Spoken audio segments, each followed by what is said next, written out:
Chair sir, एक 30 second की गुजारिश है सर आपसे। Sorry sir.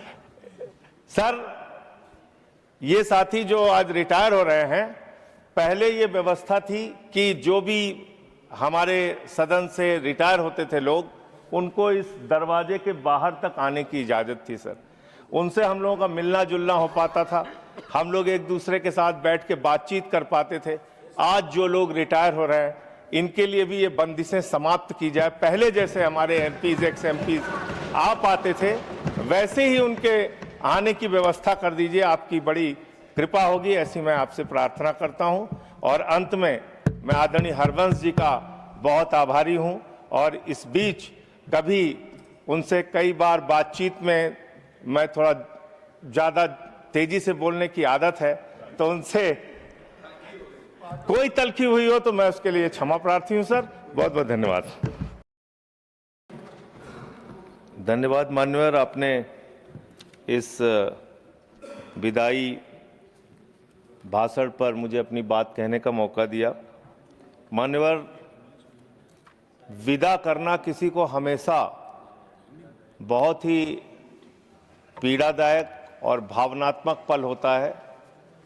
चाहे आप बचपन के दोस्तों से अलग होके कॉलेज में जाएं, चाहे बाप बेटी को विदा करें, और चाहे संसद के हमारे मित्र सत्ता पक्ष के हों या विपक्ष के हों, जब इनके अलग होने का, विदा होने का मौका आता है, मन बहुत भावुक होता है। और निश्चित रूप से उनके साथ बिताए गए तमाम खट्टे मीठे अनुभव याद आते हैं और वो सदा के लिए रिश्ते को जीवित रखते हैं। मान्यवर, हमारे बीच से आज जो साथी इस सदन से विदा हो रहे हैं, इसका मतलब ये नहीं कि वो अपने जीवन में बाकी भूमिकाओं में अपना योगदान नहीं देंगे। मैं निश्चित रूप से मानता हूं कि जिस भी भूमिका में उनको उनका दल जिम्मेदारी देगा या दल से अतिरिक्त भी जो समाज सेवा के कार्य वो कर रहे होंगे, अनुकरणीय काम वो करेंगे। ईश्वर से मेरी ऐसी शुभकामना है, ऐसी प्रार्थना है उनके उज्जवल भविष्य के लिए। मान्यवर, हमारे बीच से और ऐसे भी बहुत सारे साथी हैं जिनके साथ कमेटीज में काम करने का मौका मिला।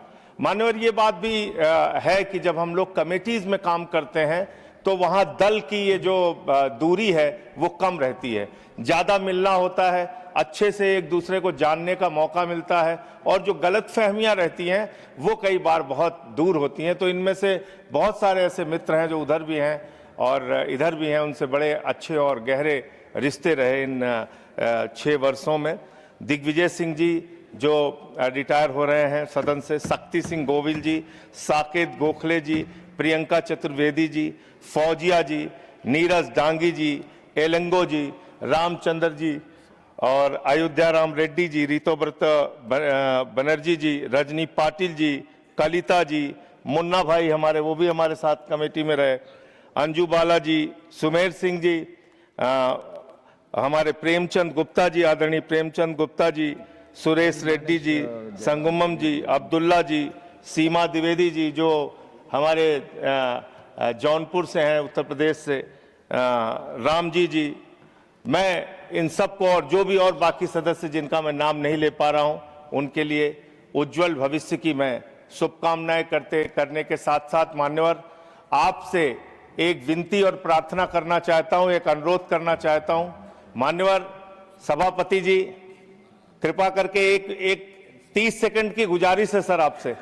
चेयर सर, एक 30 सेकंड की गुजारिश है सर आपसे। Sorry sir.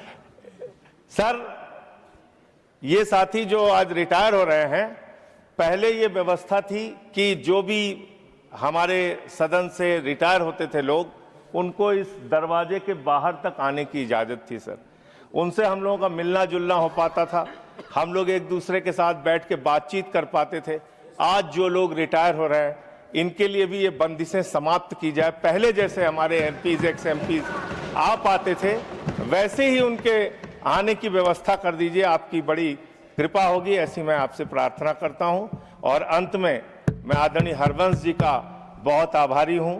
और इस बीच कभी उनसे कई बार बातचीत में मैं थोड़ा ज़्यादा तेजी से बोलने की आदत है, तो उनसे कोई तलखी हुई हो तो मैं उसके लिए क्षमा प्रार्थी हूं सर। बहुत बहुत धन्यवाद।